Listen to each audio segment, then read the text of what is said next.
안녕하세요. 결혼 반년차 30대 초반 여자입니다. 얼마 전 개념 없는 남편과 시댁 식구 때문에 파혼했습니다. 제가 어렸을 때 저희 집은 정말로 형편이 어려웠습니다. 항상 땀에 젖어 고생하시던 아버지와 이른 아침부터 늦은 밤까지 식당 일을 하시던 어머니의 모습이 아직도 눈에 선할 만큼 고생을 많이 하셨어요. 그리고 나중에서야 아버지는 동네 막힌 하수구들을 뚫으며 돈을 벌어오셨다는 사실을 알았네요. 행여 자식들 학교에서 놀림받을까 걱정되어 일부러 먼 동네까지 가서 일하셨다고요. 긴 고생 끝에 본인만의 노하우를 익히신 아버지는 본인의 회사를 세우셨습니다. 사실 아버지가 처음에 일을 시작하실 때만 해도 하수구 청소가 무슨 돈이 되겠냐며 여러 사람들한테 싫은 소리를 많이 들으셔대요. 그러나 다행히도 그 사업이 자리를 잘 잡게 되면서 지금 벌써 20년 넘게 하수구 청소업체를 운영하고 계시고요. 그렇다 보니 이제는 관공서들과의 정기적인 계약도 있고 제법 안정적인 상태입니다. 그러다 보니 지금은 아버지에게 직접 일을 배우고 싶다며 찾아오는 젊은 사람들도 덜어 있더라고요. 그리고 현재 저는 서울 소재의 중견기업 인사팀에서 일하고 있습니다. 사실 공부를 더 해볼까 하는 생각도 있었기에 연애나 결혼에는 딱히 관심이 없었습니다. 그런데 회사 내 선배가 자기 생각해서 소개팅 한 번만 나가달라고 사정을 하더라고요. 그렇게 억지로 나가게 된 소개팅에서 지금의 남편을 만나게 된 거죠. 지금은 은퇴하신 시부모님과 함께 살고 있다는 남편은 호감형 외모에 유쾌한 사람이었어요. 매사 긍정적으로 보고 너무 진지하게 빠지지 않는 남편과 있으면 시간이 어떻게 흘러가는지 모를 만큼 즐거웠어요. 회사 생활로 지친 저에게 활력이 돼주는 사람이었죠. 그래서 남편이 결혼하자고 했을 때도 걱정보다는 앞으로 얼마나 더 즐거울까 기대만 되더라고요. 그런데 지금 생각해보면 제가 얼마나 생각이 짧았던 건지 후회가 됩니다. 결혼 이야기가 본격적으로 진행이 되면서 자연스레 시댁에도 인사를 가게 되었습니다. 전원주택에 살고 계신다던 시부모님이 실제로 거주하시는 곳은 다세대 연립주택이었고 반지하방을 쓰고 있었어요. 제가 당황한 기색을 숨기지 못하자 남편은 별일 아니라는 듯이 여기도 마당이 있으니 전원주택 아니겠어? 라고 말하며 웃어 보이더라고요. 주인집 마당이기는 하지만 어쨌든 마당이 있고 자연을 느낄 수 있으니 그게 전원주택이랑 다를 게 뭐가 있냐는 논리였어요. 하지만 이미 시부모님이 제가 올 걸 알고 계시는 상황에 집이 말한 것과 다르다고 나갈 수도 없었어요. 어이가 없었지만 따질 새도 없이 시부모님을 만나게 되었네요. 시부모님 두 분 다 다행히 저를 굉장히 반겨주셨어요. 다만 제가 사간 과일 바구니를 보시더니 이런 거 말고 고기를 좀 사오지 그랬냐며 웃으시더라고요. 다음에는 꼭 한우로 사오라면서요. 마음이 편치는 않았지만 저도 그런 자리가 처음이라서 어떻게 해야 할지 모르겠더라고요. 그래서 알겠다고 대답했네요. 그 후에는 본격적인 호구조사가 시작되었습니다. 시모는 저에게 제 부모님이 어디서 뭘 하시는지, 제가 대학은 어딜 나왔는지 그런 걸 물어보셨어요. 저는 늘 그렇듯 그냥 작은 사업을 하신다고 말했지만 사업을 하신다는 말에 무슨 일을 하는 건지 계속해서 꼬치꼬치 캐물으시더라고요. 그래서 제가 하수구 청소를 주로 하신다니까 어머머 아버지가 똥 푸는 일을 하냐면서 막 웃으시는 거예요. 저도 그때는 순간 화가 나서 표정 관리를 못했어요. 제 표정을 눈치챈 시모가 대번에 저한테 너는 뭐 별것도 아닌 걸로 예민하다면서 남편을 보며 예민한 애 비비 맞추느라 아들이 고생이 많겠다며 또 웃으시는 거예요. 남편도 덩달아서 그래서 자기가 살이 빠진다면서 저를 놀리는 게 아니겠어요. 그나마 다행히 시부가 적당히 하라면서 힘든 일 하시면 참 고생이 많으시겠네 라고 수습 아닌 수습을 하시더라고요. 결국 밥이 어디로 들어가는지도 모르게 먹고 집에서 나왔습니다. 그리고 남편과 둘이 인근 카페에 갔습니다.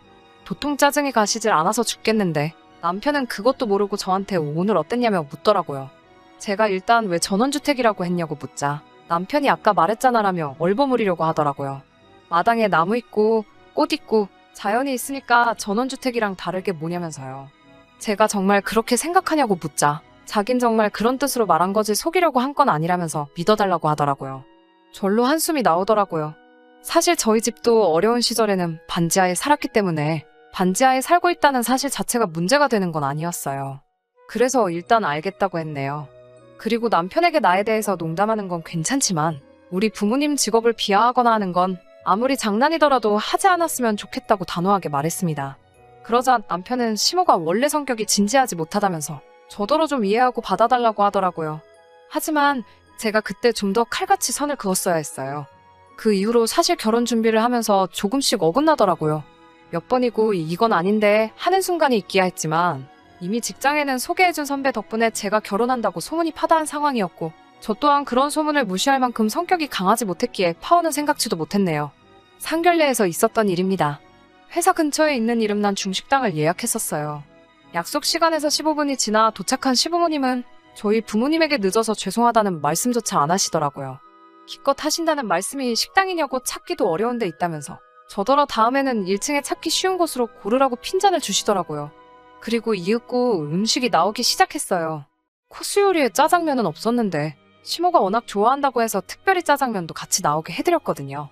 짜장면이 나오자마자 시모가 대뜸 저희 아버지에게 사돈은 맨날 똥을 퍼대시니 이런 똥같이 생긴 음식들은 쳐다도 보기 싫지 않습니까? 하고 묻는 거예요. 그러면서 혼자 뭐가 그렇게 웃긴지 박장대소를 하더라고요. 저랑 저희 부모님은 순간 이게 무슨 소린가 벙쪄서 황당한 얼굴로 그런 시모를 쳐다봤고요.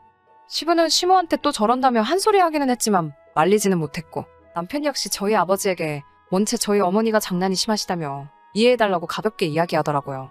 괜히 이런 기분 나쁜 농담을 하려고 일부러 짜장면을 시키셨다는 생각도 들더라고요. 저희 부모님은 음식하고는 상관없지요라고 하시며 최대한 의연한 모습을 보이셨지만 저 때문에 이런 수모를 겪으시는 것 같아서 제가 정말 눈물이 다 나더라고요. 제 눈물을 보시더니 시모는 저를 보면 너는 참 성격이 별나다. 그게 뭐라고 이렇게 유난이니? 너네 부모님이 키우느라 고생했겠어라고 말씀하시더라고요. 결국 서로 불편한 식사만 하고 별 이야기도 나누지 못한 채 흐지부지 상견례가 끝났습니다. 그날 저녁 당연히 저희 부모님은 저에게 결혼은 다시 한번 생각해보라고 하셨죠. 하지만 남편이 찾아와 시모가 지나쳤다며 자기를 보고 한 번만 용서해달라고 하더라고요. 아직 남편에 대한 사랑이 남아있었기에 저도 더 모질게 굴지 못했습니다. 그리고 경제적인 부분에 있어서는 시부모님 같은 경우 수입이 없으신 상황이었기 때문에 남편이 생활비를 보태드리고 있었어요. 저 역시 제 앞으로 남은 학자금 대출이 있었기 때문에 결혼한 이후로도 공동 생활자금을 마련해서 쓰고 그 외 부분은 서로 상관하지 않기로 했고요. 다만 결혼식 비용과 같이 살 집에 대해서는 반반씩 하기로 했었고요. 그런데 막상 살 집을 알아보기 시작하니 집값이 만만치 않더라고요. 게다가 제가 모은 돈 1억에 남편도 1억을 가져오겠다고 했으니 2억이 있었고 각자 직장이 있으니 대출받고 하면 얼추되지 않을까 생각했는데 남편이 갑자기 1억은 어려울 것 같다고 배째라는 식으로 나오더라고요. 자기가 말한 1억에는 지금 시부모님이 살고 계신 반지하 보증금이 포함된 거라면서요. 그럼 모시고 살아야 된다고요. 제가 결국 이 문제를 친정 부모님께 말씀드렸고 그러자 친정 아버지께서 그런 시부모님까지 모시고 어떻게 사냐면서 아버지가 도와줄 테니 그 보증금은 손대지 말라고 하시더라고요. 사실 이때 과감하게 결혼을 무르던지 했어야 했는데 제가 어리석었습니다. 결국 친정 부모님의 도움을 받아서 서울 근교에 있는 정말 작은 아파트 하나를 구할 수 있었습니다. 그 와중에 남편은 공동명의로 하자고 하더라고요. 빚이 있어야 열심히 살아가는 원동력이 된다는 말 같지도 않은 소리를 하면서요. 능글능글하고 뻔뻔하게 나오는 남편의 모습에 저는 너무 화가 나서 아파트 계약을 저희 어머니 이름으로 해버렸어요. 어차피 남편이 보탠 돈은 4천만 원이 전부였고요. 그리고 그 이후에 결혼식까지는 그럭저럭 순탄하게 흘러갔습니다. 남편이 작은 소소한 것들을 보니 마음대로 해석해서 지나치게 긍정적으로 미화한 것들이 있긴 했지만 저도 이미 적응할 만큼 적응한 상태여서 그러려니 했네요. 하지만 얼마 전 시모가 다시 한번 넘지 말아야 할 선을 넘으셨네요. 얼마 전 저희 아버지 생신날 있었던 일입니다. 결혼 전에는 부모님 생신이면 제가 늘 식사를 준비했었는데 결혼하고 나니 그것도 쉽지 않더라고요. 그래서 온 가족이 밖에서 저녁 식사를 하기로 했죠. 남편한테도 퇴근하고 바로 식당으로 오라고 주소를 알려줬고요. 6시가 되고 제가 먼저 도착한 뒤 부모님도 오셔서요. 그런데 남편이 늦어지더라고요. 제가 어디냐고 전화를 걸자 남편이 시댁에 가고 있다는 거예요. 제가 오늘 우리 아빠 생신인 거 잊었냐고 하자 지금 시댁에 뭐 일이 생겼다며 빨리 가봐야 할 것 같다고 저더러 잘 이야기해달라고 하더라고요. 제가 아버지한테 이렇게 이야기를 전하자 아버지가 그럼 너도 얼른 가보라며 저녁은 다음에 먹자고 하시더라고요. 제가 나오라는 이야기는 없었다고 괜찮다고 했지만 아버지는 새로 들어온 며느리가 시댁에 무슨 일이 있다는데 나 몰라라 하는 건 경우가 없는 거라며 얼른 가라고 하시더라고요. 그렇게 결국 저녁도 못 먹고 바로 시댁으로 향했습니다. 택시를 타고 시댁으로 가고 있는데 남편에게 전화가 오더니 대뜸 지금 아버님이랑 같이 있냐고 묻더라고요.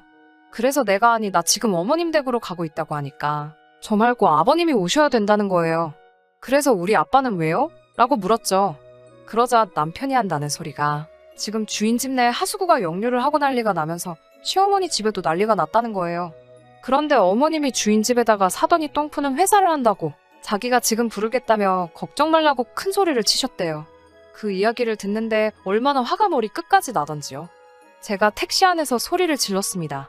지금 제 정신으로 하는 소리냐고요. 그러자 남편은 가뜩이나 지금 반지하 전세 계약 기간이 얼마 안 남아서 시부모님이 어떻게든 주인 집에 잘 보여야 되는 상황이라며. 그러니까 저더러 시부모님 모시고 살기 싫으면 아버님하고 와서 빨리 하수구를 뚫으라는 거예요. 제가 아니 다른 사람 불러서 하면 되지 왜 우리 아빠를 찾냐고 소리를 지르니까 니네 아빠가 잘 뚫는다며라며 남편도 질세라 소리를 지르더라고요. 사돈한테 번번이 똥 푼다고 뭐라고 하는 것도 열받아 죽겠는데 장인 어른한테 니네 아빠라고 하는 남편의 싸가지를 보니 내가 미쳤다고 이런 인간이랑 결혼을 했나 싶더라고요. 저는 차를 돌려서 바로 저희 아파트로 향했습니다.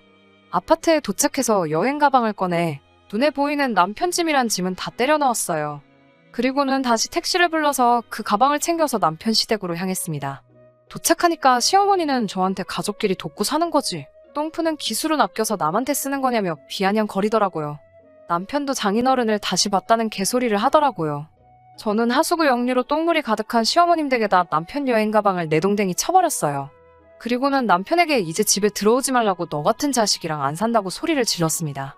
남편과 시부모님은 물론 작업하던 사람까지 눈이 동그래져서 저를 쳐다보더라고요. 남편은 저한테 뭔 소리냐며 나가서 얘기하자고 하더라고요. 제가 어차피 너 아파트 계약할 때 꼴랑 4천만 원 보탠 게 다지 않냐면서 그거 내가 내일 당장 돌려줄 테니까 그거 먹고 떨어지라고 소리를 질렀습니다. 그리고는 현관문을 나서는데 시무랑 남편이 쫓아나와서는 제 뒤통수에다 대고 똥푸한테 똥 푼다고 한 게 잘못이냐 아니면 니네 아빠를 니네 아빠라고 해서 잘못이냐며 자기들이 무슨 틀린 말을 한 거냐고 저보고 쏘기 좁다며 어이가 없다고 큰 소리를 치더라고요. 순간 뺨이라도 한 대 쳐버릴까 생각이 들더라고요. 그때 제 눈에 임시로 양동이로 퍼놓은 똥물이 보이대요. 저는 그 양동이를 들어서 그 모자에게 쏟아버렸습니다. 시모는 어프어프거리면서 비명을 지르고 남편은 저를 한 대 치기라도 할 듯이 손을 들어 올리더라고요. 저는 아직 제 손에 들려있던 그 양동이로 남편 머리통을 갈겨버렸습니다. 두 모자가 저를 미친 여자 보듯 쳐다보면서 서로에게 괜찮냐고 연신 물어대는 꼴을 보니 우습기만 하더라고요. 저를 고소하겠다고 고래고래 소리를 치기에 고소할 테면 하라고 했습니다. 그럼 나도 너 그 4천만 원 안 주면 그만이라고요.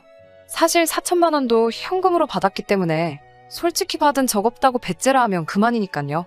그리고 일주일이 지났을 무렵 회사 선배가 저에게 혹시 무슨 일 있냐며 저를 떠보더라고요. 저는 더 이상 회사 사람들 눈치를 보기도 싫었고요. 그래서 그동안 있었던 일을 다 말해주면서 더 이상 그 남자랑 살고 싶지 않으니까 선배도 제 이야기 그쪽에 전달하지 않았으면 좋겠다고 말했습니다. 혼인신고도 하지 않았었기에 따로 이혼 절차 밟을 것도 없었고요. 얼마 뒤에 우연히 듣게 된 바로는 결국 반지하 재계약은 못했다고 하더라고요. 자꾸 반복되는 하수구 역류 때문에 주인 집이 대대적으로 공사를 하기로 했대요. 저 역시 아파트 팔고 지금 친정부모님과 다시 같이 살기 시작했어요. 비록 결혼은 이렇게 끝이 났지만 덕분에 저는 할 말은 하고 살아야 한다는 좋은 교훈을 얻었습니다. 4천만 원도 아직 돌려주지 않았고요. 남편에게선 지금도 하루에 12번은 연락이 오는 것 같습니다. 하루는 잘못했다. 다음 날은 돈이라도 돌려달라. 또는 너무한다며 몇 번씩 저를 힘들게 하네요. 시모는 여전히 고소타령이고요. 제 마음이 좀 더 편해지면 그때 돈은 돌려줄까 싶네요. 저희 부모님이 했던 것처럼 힘을 합쳐서 가난은 이겨낼 수 있다고 생각하지만 근본부터 인성이 되먹지 못한 사람들을 평생을 그렇게 살아온 사람들을 제가 무슨 수로 고쳐쓰겠어요. 저한테 꼬리표 하나는 남겠지만 후회가 남지 않는 선택이라고 생각합니다.